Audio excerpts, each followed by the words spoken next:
Hello, everyone. I'm Ron Ameln from SBM St. Louis. I want to welcome everyone today. We are fortunate to have Mark Birsinger with us today. He's president of MA Birsinger and Company. And I like to think of Mark as kind of the prophet here in St. Louis because he's able to go out and meet with companies and really figure out and help them identify how they can turn their businesses around or how they can take their businesses to the next level. And he can help them figure that out, and then they develop and plan a strategy moving forward. So he's done a great job with many companies around the region. Mark, thank you for joining us today. Well, thanks for the kind words, Ron. I appreciate it. Tell us a little bit about your company, how you help businesses, and how you got started, your background. Well, my background is it's kind of unique. I put myself through school owning and running a asphalt ceiling business way back in the early '80s, and actually grew that business to the point when I got out of school. My mom always said, "No, you need to go get a real job." So sold the business to a larger company and went off to try to find a real job, let's say, and at least in my mom's words. And really ended up back to where I found a business I wanted to start. So I did that and ran that for a couple of years and found somebody to buy it. And so I did it again. And so I guess I was about 27 years old and had started, grew and sold two businesses. And after I sold the second business, people started approaching me and say, can you help me? Can you help me do this? Can you help me do that? And that was about 1989. And so ever since then, I have been working with small business owners, both on a sales and marketing, a growth area, but more so, especially in the last 10 years, business turnarounds and business growth opportunities. So that's what I've been concentrating on for about the last 10 years. And as you kind of alluded to in the beginning, that's kind of what people see me as at the moment, is someone that can come in, do an analysis quickly, and help the business owner grow and or turn their business around, start into a new marketplace if need be. Yeah, and I know you help businesses a lot in everything from operations to sales and marketing. But today we're going to talk a little bit about sales and what's actually working out there and for your clients. So when it comes to sales, when you go out and see these clients that you're dealing with, what are they doing incorrectly that's really kind of hurting sales? As you know, Ron, I don't get to go to a lot of places that everything is going well. Normally I get the call. Haven't yet gotten the call that says, "Hey, Mark, I've got this closet full of money. Can you come over here and help me spend it?" Usually it's I've really got an issue. I really need some help. And so I essentially have my little routine that I go through to help understand what exactly they're doing, what exactly is going right, what exactly is going wrong. But from a sales perspective, I think you and I have talked a number of times about the dependency of the internet and the dependency of social media and what I call passive marketing and sales. Is that you go out there, you put a bunch of ads out, you put some social media out, you jump on LinkedIn, whatever it is you're doing, and you're waiting for that fish to swim by and nibble on the hook. And that's great. And there is definitely a need for that in today's world. And people need to be involved in that, some industries more than others. But really what I'm finding is that today's salesperson is either ill-equipped or unwilling to jump in and really get into the proactive process of sales the way it was years ago. And essentially what needs to happen is those people need to have an understanding of what it is, a good pathway, model, and plan of how to do it successfully, and obviously buy in to that. And they need to prove to themselves that this way will actually make them and the company more money than what they're doing. They can be successful at that. And it's not going to kill them. It's not painful. But as you and I have both talked about in the past, that when you're talking about going out and and driving sales, you need to have a very strategic plan, a model to follow, and tactics, step by step, tactic by tactic. This will help that person, those sales teams, be successful. And many of my clients in the last number of years have come kicking and screaming. 6 months later, they're singing the praises of, why didn't we do this long ago? I use the phrase, you can't measure lost opportunity. It's one of the things that people will say, well, I'm getting orders or I'm getting interest, but is it enough interest? Is it enough sales? Do you have enough revenue and enough margin to cover what you need? So that is the main premise, is to come in and do an analysis of, is the internet-based marketing, the social media, giving the company enough of what they need, and can it be supercharged by a proactive effort? Many business owners I deal with, Ron, they don't know how to do what I would call traditional sales and marketing. They only know the way of the last maybe 7 to 10 years. So I try to introduce this to them. I try to integrate it into what they're doing currently. And it works with some companies better than others, but most of the time it yields a benefit. Yeah, when I think about sales, I think about weight loss, and hear me out on this, right? So if I'm 180 pounds and I need to be 170 pounds, so I need to lose 10 pounds, and just knowing that I need to be 170 pounds usually doesn't do the trick, right? Like, I can keep sitting on the scale every day. It's not going to change if I don't change my behavior. But so how do I lose that 10 pounds? Well, every day I need to go to the gym for an hour, and every day I need to eat a 1,500 calorie diet, and those are the activities I need to do every day to reach that 170 goal. And if I'm going to be successful in reaching that goal, it's going to depend on how focused and disciplined I am on those activities I have to do each and every day. And I can change those activities if they're not working. I can exercise more. I can start running instead of going to the gym. I can do different things. But it's kind of my idea that when people are not successful at sales, what they're really not doing is they're not spending the time, and they're not focused and disciplined on those activities that drive the sales, whether those activities are digitally based or they're not, or they're the old traditional based. But Right. But do you agree with that? And most of the time, absolutely.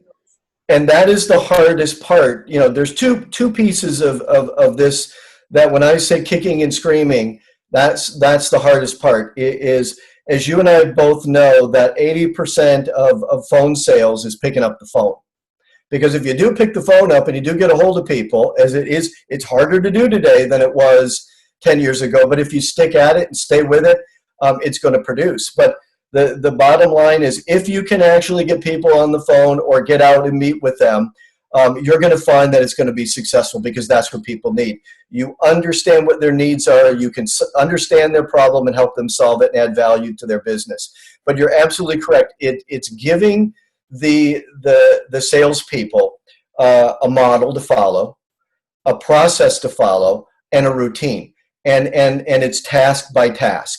And the reason people say, well, that's kind of pinning folks down. I said, here's the big payoff. Once the salesperson understands that this is going to work for them and it's not that hard, they're going to jump all over it. They're going to get on the bandwagon, and they're going to want more, because the whole idea is we make it very simple, and it is simple. Sales is not hard, as you just alluded to. Losing weight is as difficult as you want to make it. It's about discipline. And the whole idea is that I'm really big on, have always been, because it's my experience, it works. I started 3 companies from scratch. I've been involved in hundreds of companies from scratch. And the reality is that you have to generate a target list. And the difference between success and failure in sales is not allowing the fish to swim by, is you've got to target the fish. You have to understand, you've got to get a list of 50 to 100 people, and you have to understand why you're targeting them. You have to prioritize that list. You have to understand how this person is different from that person, or how this company is different from that company, what their needs are, how you believe you can help them or improve their business. And then you've got to message that person individually, and you've got to be very clear on how you can add value to their business and or their clients. So it's really giving structure, it's really giving process, and it's really making sure that the owner of the business is certain that they are giving the tools and the backup and the support to their salespeople.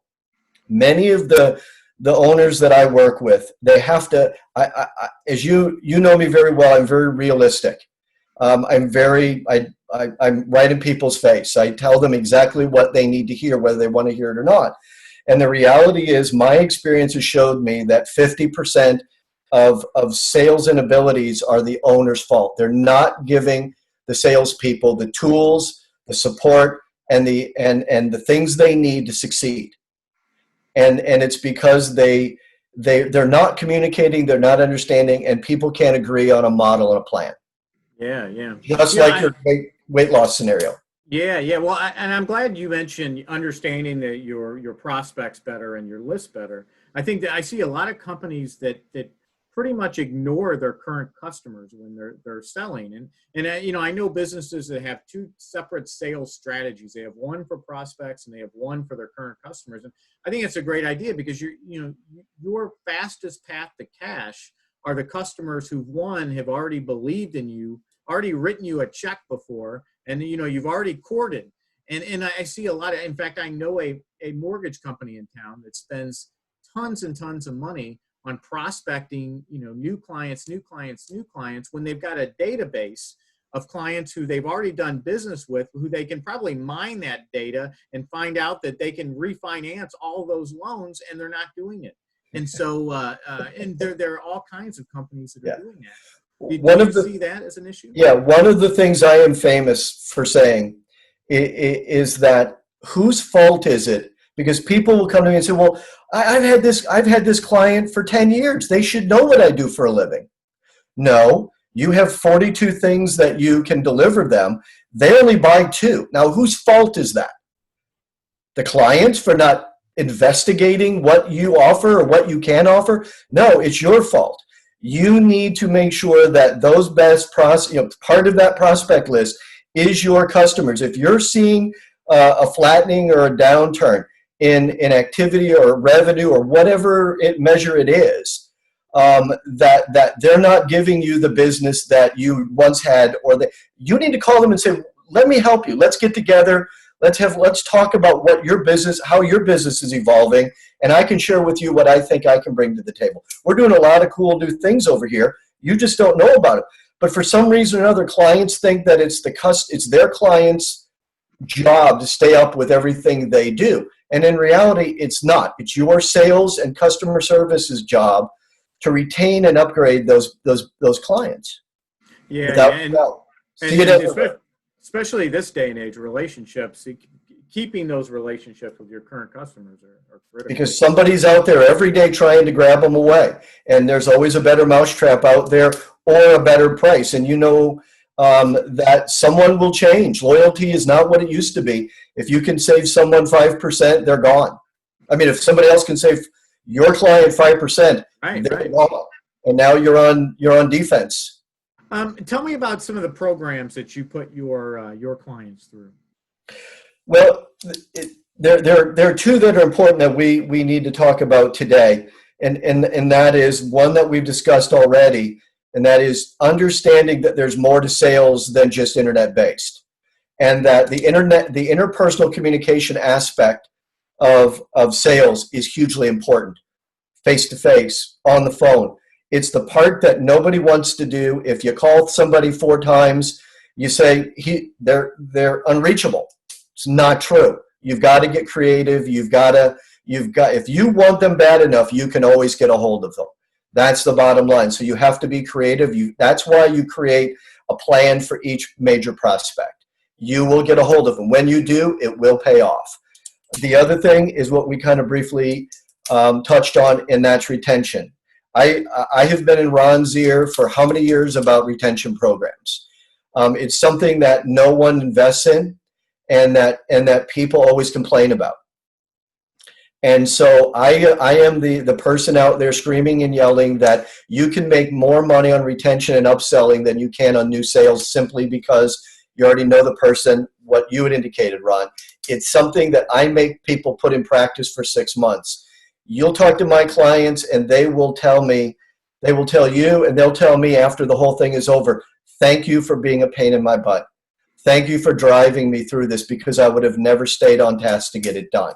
Thank you for inspiring and motivating my sales staff for 6 or 8 months, so that they have the examples and the motivation to see what can happen after 6 or 8 months. It's not going to happen, as you know, in 6 or 8 weeks. It's a 6 month to a year thing.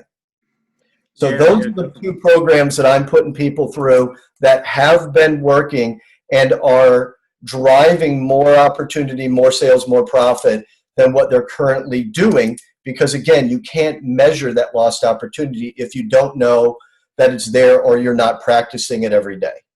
Well, perfect. Well, I thank you very much for joining us today. I think that we've gotten some great insights in what is working out there in sales for small and mid-sized businesses. If we need to get in touch with you, how can people get in touch with you? Well, you can certainly go to my website at mabirsinger.com. The phone number is 314-249-7076. I'm happy to talk with anybody. I never charge a fee for any kind of first consultation. Always come to the office or talk on the phone about what your issues are. Happy to give you my opinion on the first call, and kind of feel that I've got to earn. If somebody's going to give me 20 minutes, I've got to pay off that 20 minutes in some way, shape, or form. Well, good. Well, I thank you very much, and keep doing what you're doing, helping the business owners out there. I appreciate the opportunity, Ron. Good to see you. Thanks. Take care.